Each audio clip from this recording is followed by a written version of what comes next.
Hello everyone, welcome to my YouTube channel. जैसे कि हम बेसिक जो मैथ्स का पेपर आया था उसका सॉल्यूशन बना रहे थे, उसके हमने 3 पार्ट कवर कर लिए हैं। आज हम पार्ट 3 करेंगे जिसमें हम 31st क्वेश्चन से 40th क्वेश्चन तक इस वीडियो में डिस्कस करेंगे और जो भी इम्पोर्टेंट टॉपिक है पेपर के हिसाब से उसको भी डिस्कस करेंगे। ठीक है, तो आज हमारा ये है पार्ट 4। पहले पार्ट 3 हो चुके हैं। ठीक है, तो हमारा फर्स्ट क्वेश्चन है distance of point Q from the origin. तो हमारा जो कोऑर्डिनेट प्लेन होता है एक ऐसे प्लेन होता है, तो हम जो 0 0 पॉइंट होता है उसको कहते हैं हम ओरिजिन। 0, 0 ये होता है हमारा ओरिजिन। ठीक है, हमसे पूछा है, ये हो गया हमारा वाई एक्सिस, ये भी y axis, negative y axis, ये पॉजिटिव एक्स एक्सिस और ये नेगेटिव एक्स एक्सिस। ठीक है, तो हमारा कोई भी पॉइंट, जैसे हमारा क्यू पॉइंट दे रखा है 3 - 4, तो 3 पॉजिटिव का और वाई की वैल्यू हमारी क्या है, जैसे यहाँ पे जैसे क्यू पॉइंट दे रखा है हमें 3, -4। ठीक है, इसका डिस्टेंस पूछा हुआ है आपको ओरिजिन से। ठीक है, तो 3, -4 कौन से क्वाड्रेंट में होगा? ये हमारा क्वाड्रेंट फर्स्ट होता है, ये सेकंड होता है, ये थर्ड होता है और ये हमारा फोर्थ क्वाड्रेंट होता है। ठीक है, तो फोर्थ क्वाड्रेंट है, जैसे यहाँ पे x पॉजिटिव है और y नेगेटिव, तो 3, 4 यहीं पे होगा, यहाँ पे 3। ठीक है, ऐसे 3 यहाँ होगा और 4 यहाँ पे होगा, तो 3, -4 ये पॉइंट हो गया। और ओरिजिन का पॉइंट हमने ले लिया O, ये कितना हो गया 0, 0। तो हमें डिस्टेंस फार्मूला लगा के हम इसका डिस्टेंस आराम से निकाल सकते हैं। तो डिस्टेंस फार्मूला कितना होता है, x2 - x1 का स्क्वायर प्लस y2 - y1 का होल स्क्वायर। तो कोई भी x1 x2 ले सकते हैं। ठीक है, तो इसको दोनों पॉइंट 0 0 है, तो 3 - 0 का स्क्वायर प्लस -4 - 0 का स्क्वायर, तो ये कितना आ जाएगा, 3 का स्क्वायर 9 प्लस -4 का स्क्वायर 16, तो ये कितनी वैल्यू आ जाएगी रूट में 25। तो कितना आ जाएगा, √25 की वैल्यू कितनी होती है 5 यूनिट्स। ठीक है, तो हमारा डिस्टेंस है इसका डिस्टेंस क्यू पॉइंट का डिस्टेंस 3, 4 आ जाएगा। ठीक है, आपको कोई और डिस्टेंस भी दे सकता है, कोई और दूसरा पॉइंट दे सकता है, सेकंड क्वाड्रेंट में दे देगा -2 और 4 दे देगा, तो दोनों के बीच में ऐसे डिस्टेंस हम निकाल सकते हैं कि डिस्टेंस फॉर्मूला यूज़ करके। ठीक है, और ऐसे भी बोल सकता है कि 2 पॉइंट दे देगा, ये ए और ये बी दे दिया आपको, और इसके बीच का मिड पॉइंट पूछ लेगा, आपको केस स्टडी में पूछ सकता है वो।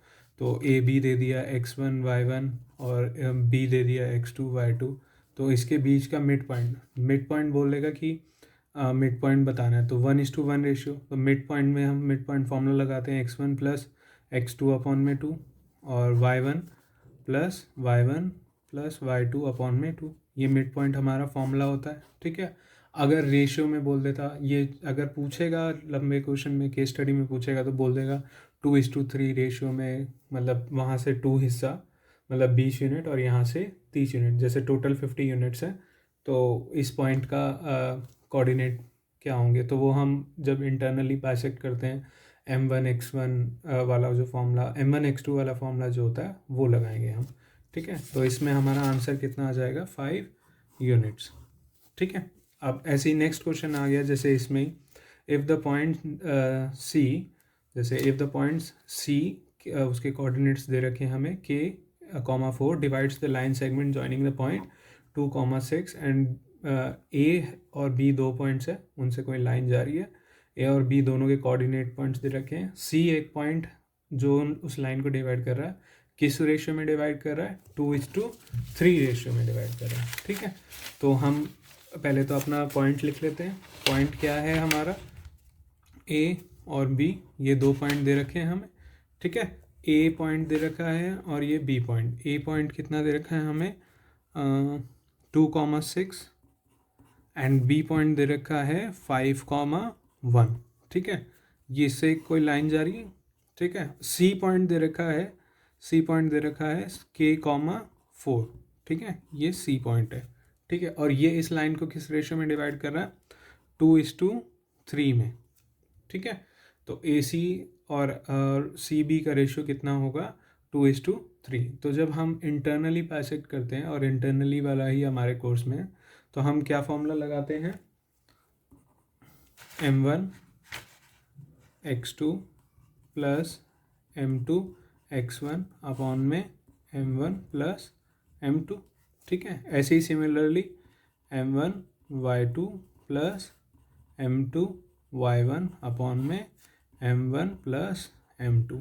ठीक है, ये हमारे x के कोऑर्डिनेट देगा, ये हमारे y के कोऑर्डिनेट देगा, और हमें x का कोऑर्डिनेट k दे रखा है और y का कोऑर्डिनेट 4। तो इसकी y की तो ज़रूरत ही नहीं है, हमें सिर्फ k की वैल्यू निकालनी है।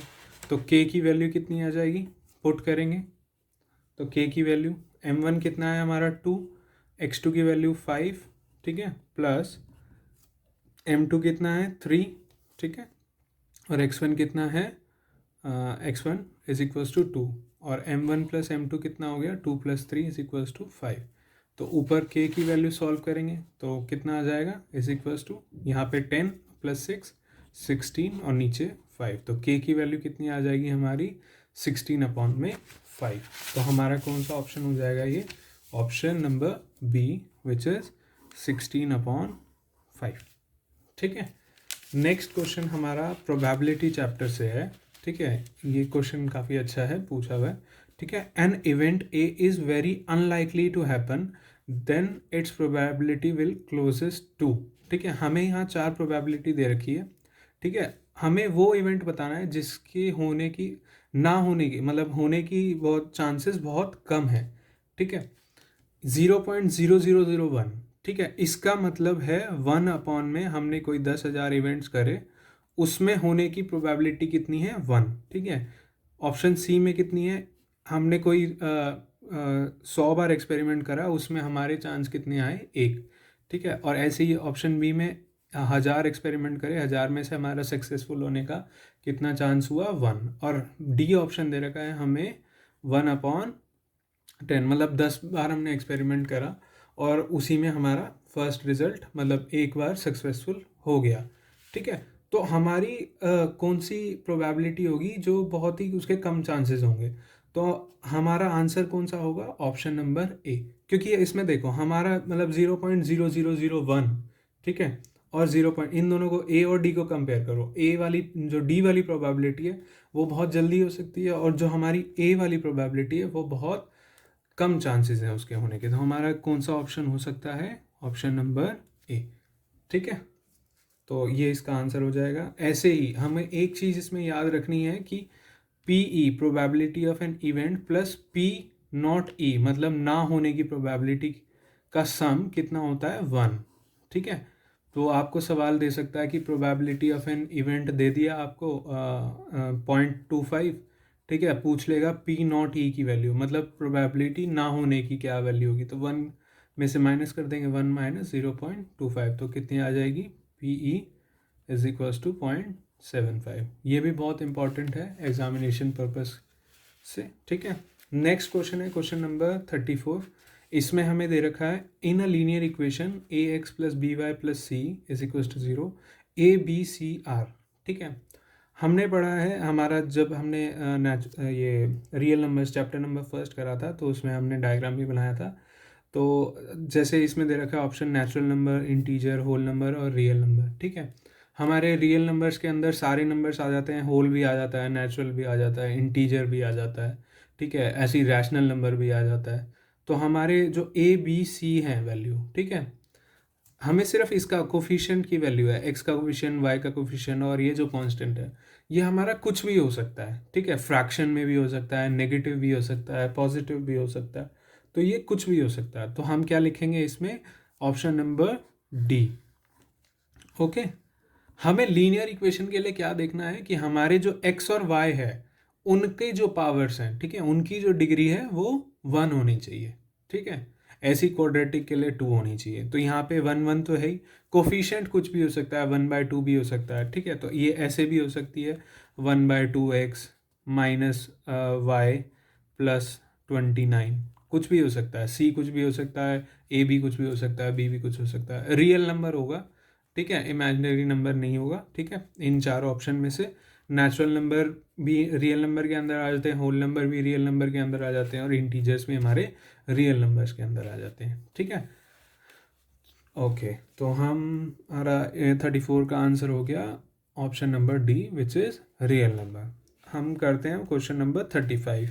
If a pair of dice is thrown once, then the probability a pair of dice is, pair of dice बोला है, ठीक है। अ पेयर, पेयर मतलब दो डाइस हमने थ्रो करे एक बार, ठीक है। Then the probability of getting the of sum will be sum of 8 will be, मतलब दो डाइस फेंके, ठीक है, हमने एक डाइस फेंका, उस पर 4 आ गया, दूसरे पे भी 5 आ गया, तो उन दोनों का सम कितना हो गया, 9। तो हमें ऐसे बताने हैं कि जिसका सम हमारा 8 होगा, ठीक है। जब हम कोई डाइस थ्रो करते हैं एक टाइम, सिंगल डाइस थ्रो करते हैं, तो हमारे इवेंट्स कितने आते हैं, 6, ठीक है। जब दो डाइस हम थ्रो करते हैं, 2 डाइस हम थ्रो करते हैं, तो इसकी 6 की पावर 2 हो जाती है। तो कितने इवेंट्स आ जाते हैं हमारे पास, 36, ठीक है, 36 आ जाते हैं हमारे पास टोटल इवेंट्स जो हमारे आते हैं, ठीक है। अब हम देखते हैं इसको, ठीक है। अब ये देखो, ठीक है, तो जब हम डाइस को एक बार थ्रो करा, तो हमारे इवेंट्स कौन कौन से आते हैं, 1 2 3 4 5 6, ठीक है। ऐसे ही आपसे कुछ भी पूछ सकता है कि अगर इवन नंबर की प्रोबेबिलिटी पूछ लिया, तो आप बताओगे कितने इवन नंबर हैं हमारे पास, 3 इवन नंबर हैं, 2 4 6, और उसकी प्रोबेबिलिटी कितनी हो जाएगी, 3/6। ये इस एग्ज़ाम में आया हुआ भी है, मतलब फर्स्ट या सेकेंड पार्ट में आपने देखा होगा। ऐसे ही ऑड नंबर का पूछ सकता है, ठीक है, आपसे फिर प्राइम नंबर्स का पूछ सकता है, तो प्राइम नंबर की डेफिनेशन आपको पता होनी चाहिए। कंपोजिट का आपसे पूछा हुआ था, इवन कंपोजिट नंबर का आपसे पूछा था, कंपोजिट नंबर की डेफिनेशन आपको पता होनी चाहिए, ठीक है। फिर ऐसे ही कंपोजिट नंबर कौन से नंबर होते हैं जिनके फैक्टर 2 से ज़्यादा होते हैं, और प्राइम के कितने फैक्टर्स होते हैं, सिर्फ 2 फैक्टर होते हैं। तो इसमें कंपोजिट नंबर कौन कौन से हो जाते हैं, 4 और 6, तो उनकी प्रोबेबिलिटी कितनी हो जाती, 2/6, तो आंसर कितना होता है, 1/3। ऐसी प्राइम नंबर्स कौन कौन से हो गए हमारे, 2 3 और 5, ये सारे हमारे प्राइम नंबर्स हो गए, ठीक है। तो इनकी प्रोबेबिलिटी कितनी हो गई, 3/6, ठीक है। अब जब हम 2 बार डाइस थ्रो करते हैं, तो टोटल इवेंट्स कितने आ गए हमारे, 36, जैसे कि लिखा था मैंने, 6 की पावर 2 हो जाती है, ठीक है। तो ये हमारे हो गए डाइस 1 की प्रोबेबिलिटी, ठीक है, और ऐसे 1 हो गया, और ये डाइस 2 की प्रोबेबिलिटी, 1 और 2 को हमने ऐसे लिखा, और ऐसे ही हमारे इवेंट्स बनते हैं, 1 1, फिर 1 2, फिर 1 3, 1 4, 1 5, 1 6, फिर 2 1, फिर 2 2, 2 3, 2 4, 2 5, 2 6, 3 1, 3 2, 3 5, ऐसे ही चलते जाता है, और एंड होता है 6 6 पे, ठीक है। तो ये हमारे टोटल इवेंट्स कितने बन गए, 36, ठीक है। अब हमें पूछा है कि दोनों का सम 8 होना चाहिए। एक एनसीईआरटी की बुक में टेबल भी बना हुआ है, ठीक है, तो उसमें भी आप लोग अगर अच्छे से आपको याद भी होगा, तो आपको करना भी नहीं पड़ेगा ये सवाल, ठीक है। तो आपको इसमें पूछा है कि आपका सम कितना होना चाहिए, डाइस 1 प्लस डाइस 2, दोनों पे सम कितना होना चाहिए, 8, ठीक है। तो अब आप यहाँ देखो कि किस किस पे आपका 8 आ रहा है। तो फर्स्ट तो आपने देख लिया यहाँ पे 4 4 पे, ठीक है, 4 4 पे आ रहा है, उसके बाद 3 5 पे आ रहा है, फिर 2 6 पे आ रहा है, फिर 5 3 पे आ रहा है, और 5 क्या कहते हैं 6 2 पे आ रहा है, ठीक है, ये 6 2 है, ठीक है। तो हमारे कितने इवेंट्स आ गए हमारे यहाँ पे, 6 2, ठीक है, फिर 5 3, फिर 4 4, फिर 3 5 एंड 2 6। तो ये टोटल कितने आ गए, 5। फेवरेबल कितने आउटकम्स आ गए हमारे 5। तो प्रोबेबिलिटी ऑफ एन इवेंट कितना होता है, फेवरेबल आउटकम अपॉन में टोटल आउटकम। तो फेवरेबल कितने हैं, 5, और टोटल कितने हैं, 36। तो आप देखो यहाँ पे ये पूरा ऐसे कवर हो जा रहा है, ठीक है। तो ये कितने आ रहे हैं, 5, ठीक है। ऐसे ही अगर आपसे पूछ लेगा आप सवाल कि प्रोबेबिलिटी ऑफ एन इवेंट कि दोनों डाइस पे सेम नंबर है, सेम नंबर होना चाहिए, जैसे फॉर एग्जांपल 4 4, ठीक है, 3 3। तो ऐसे इसमें 36 इवेंट्स में से ऐसे कितने इवेंट होते हैं, ठीक है। जैसे ये हो गया हमारा फर्स्ट 1 1 हो गया, फिर 2 2 हो गया, फिर 3 3 हो गया, ऐसे ही 4 4 5 5 6 6। तो ऐसे इवेंट्स कितने हो गए हमारे, 6 इवेंट्स हो गए। जब हमारे दोनों नंबर सेम होते हैं, तो ऐसे नंबर्स कितने हो गए हमारे पास, 5 5 और ऐसे ही 6 6। तो ऐसे नंबर से हमारे पास कितने हो गए 6/36। अगर इसकी प्रोबेबिलिटी पूछता है तो कितना हो गया इसका प्रोबेबिलिटी 1/6। अगर प्रोबेबिलिटी पूछ लेगा कि सिर्फ सम 2 होना चाहिए तो हमारा एक ही इवेंट होता है, ये 1,1। इसमें सम कितना आ रहा है हमारे पास 2। ऐसे ही पूछ लेगा तो इसकी प्रोबेबिलिटी कितनी हो जाएगी 1/36। ऐसे ही अगर 12 पूछ लेगा तो इसकी भी हो जाएगी 6 + 6 12 होता है, एक ही इवेंट होगा तो इसकी भी कितनी हो जाएगी 1/36। ऐसे ही 11 की भी पूछ सकता है, 3 की भी पूछ सकता है। तो पूरा उसमें एनसीईआरटी में एक डायग्राम बना हुआ है एक्सरसाइज में, उसको सॉल्व कर लोगे और अच्छे से करोगे तो पेपर में सॉल्व भी नहीं करना पड़ेगा। ठीक है, अब हम नेक्स्ट क्वेश्चन करते हैं, क्वेश्चन नंबर 36। ठीक है, तो इसका हमारा क्वेश्चन नंबर 35 का आंसर कितना आया 5/36। हमारे इवेंट्स कौन कौन से आ गए इसमें लिख देता हूँ मैं यहाँ पे 6,2, ठीक है, 5,3, 4,4, 3,5 और 2,6। इवेंट्स टोटल ये कितने आए हमारे पास 5। ठीक है, और तो प्रोबेबिलिटी कितनी हो गई हमारे पास 5/36। ठीक है, उसके बाद ये क्वेश्चन है फाइंड द क्वेश्चन, ये लीनियर इक्वेशन है 2 वेरिएबल से दे रखा है। ठीक है, इसके लिए आपको पेरीमीटर पता होना चाहिए, पेरीमीटर ऑफ अ रेक्टेंगल क्या होता है। ठीक है, और पेरीमीटर जैसे हमारा ये एक रेक्टेंगल है तो पेरीमीटर क्या होता है, आउटर वाली जो साइड्स होती हैं उनका सम। ठीक है, तो इसमें पेरीमीटर अगर सिर्फ ऐसे सिंपल डेफिनेशन भी पता है आपको तो पेरीमीटर क्या हो जाएगा, एक length plus 2 length, 2 length plus 2 breadth. तो हमारा पेरीमीटर कितना हो जाएगा 2L + B। ठीक है, तो दे रखा है the perimeter of rectangle is 44। ठीक है, तो 2L + B = 44। तो L + B की वैल्यू कितनी आ गई 22। एक चीज़ तो हमें ये मिल गई इक्वेशन फर्स्ट। ठीक है, एक इक्वेशन ये होगी। अब दूसरी इक्वेशन हमारी दूसरी स्टेटमेंट से बनेगी, if the length exceed twice its breadth by 4। ठीक है, लेंथ मतलब जो ब्रेथ है हम ट्वाइस, जैसे length is equals to 2B + 4। Length exceed twice its breadth by 4 मतलब 2B + 4। मतलब जब हम 2 बार ब्रेथ में ब्रेथ को 2 बार मल्टीप्लाई करेंगे और उसमें 4 ऐड कर देंगे तो हमारे पास लेंथ आ जाएगी। तो हम ऐसे 2B को इधर ले जाएंगे तो ये कितना आ जाएगा L - 2B = 4। ये हमारे पास इक्वेशन 2 आ गई। ठीक है, तो हम इन दोनों इक्वेशन को सॉल्व कर लेंगे। पहली इक्वेशन हमारे पास कितनी आई है,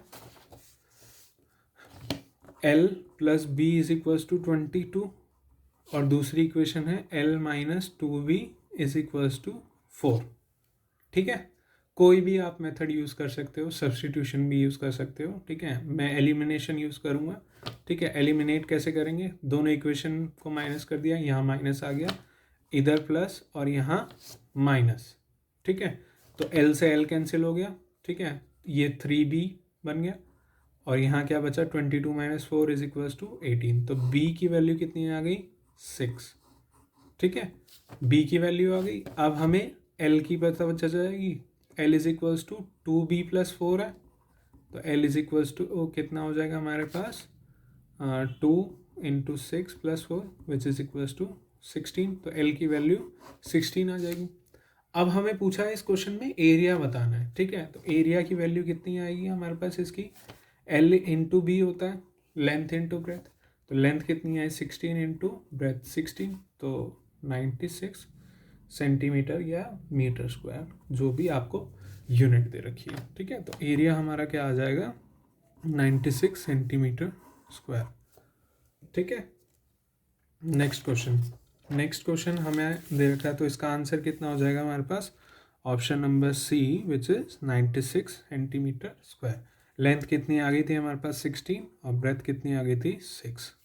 ठीक है, ये दो आ गई थी और L × B कितना होता है हमारा एरिया दे देता है। ठीक है, अब देखो इसमें question number 37, sine theta = cos theta दे रखा है तो हमें बताना है tan² थीटा + cot² थीटा की वैल्यू कितनी होती है। अगर आपको टेबल याद है तो आपने देखा होगा कि साइन 45 और कॉस 45 की कितनी वैल्यू होती है, 1/2, ठीक है। और हम यहाँ से भी कर सकते हैं, ठीक है।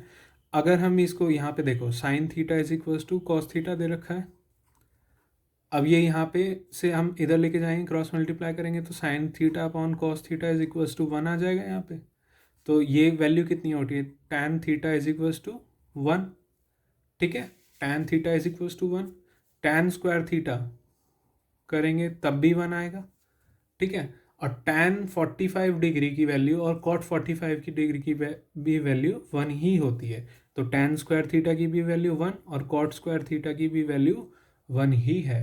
तो हमारा 1 + 1 कितना आ जाता, 2, ठीक है। तो या तो आप 45 डिग्री रख के कर लेते या ऐसे ही सिंपली भी देख लेते, तो आप इसका आंसर मार्क कर सकते थे। नेक्स्ट आपके जो क्वेश्चन आए हुए हैं इसमें असर्शन और रीज़न वाले क्वेश्चन आए हुए हैं, ठीक है। इसमें क्या होगा, आपको एक असर्शन दे रखा होगा ए और उसके नीचे दे रखा होगा रीज़न, ठीक है। और ऑप्शंस आपको दे रखे होंगे बोथ ए एंड आर, मतलब आपको चेक करना होगा कि ये भी स्टेटमेंट ट्रू है कि नहीं। जैसे मैंने दे दिया कि 2 × 4 = 8, ठीक है।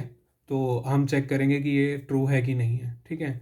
ऐसे ही दे दिया 3 × 5 = 15, ये भी चेक करेंगे कि ये ट्रू है कि नहीं। तो इसमें देखो ऑप्शंस दे रखे हैं, both A and R are true and R is the correct explanation of A, ठीक है। जो सेकंड वाली है वो रीज़न, मतलब एक्सप्लेन भी कर रहा होगा ए पार्ट को, ठीक है। ऐसे ही ऑप्शन बी दे रखा है, both A and R are true but R is not the correct explanation of A.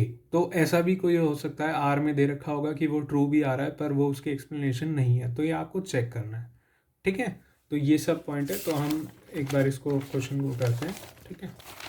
Question देख लेते हैं, क्वेश्चन नंबर 38, ठीक है। क्वेश्चन नंबर 38, ठीक है। इसमें देखो the point 0,4 lies on y axis, ठीक है। हमारा 0,4 कहाँ पे होगा पॉइंट, ये हमने एक कोऑर्डिनेट प्लेन बनाया, 0,4 कहाँ पे होगा, ये वाई एक्सिस है और ये एक्स एक्सिस है। 0,4 हमारा यहीं होगा,